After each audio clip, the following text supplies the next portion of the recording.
جہاں تک ایام عزا میں امام حسین کی زیارت کی بات کی جائے تو خود ائمہ سے یہ باتیں نقل ہوئی ہیں کہ چاہے وہ اربعین ہو یا اس کے علاوہ روز عرفہ ہو، ان ایام میں امام حسین کی زیارت کا شرف بہت زیادہ ہو جاتا ہے۔ وہ امام کی خدمت میں ایک شخص آتا ہے، امام جعفر صادق علیہ السلام ہیں، اللہم صلی علی محمد وآل محمد، ان کی خدمت میں ایک شخص آتا ہے اور آنے کے بعد سوال کرتا ہے کہ مولا یہ بتائیے کہ اگر میں امام حسین کی زیارت کروں، بلکہ وہ پہلے تو مطلقاً سوال کرتا ہے کہ اگر میں کسی ائمہ کی زیارت کروں، چاہے وہ مولا کائنات ہوں، چاہے وہ امام حسین ہوں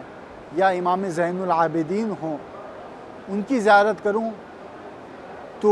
مجھے کیا ثواب ملے گا؟ مثال کے طور پر اگر میں ابا عبداللہ امام حسین علیہ السلام کی زیارت کروں تو مجھے کیا اجر ملے گا؟ تو امام ارشاد فرماتے ہیں جنت۔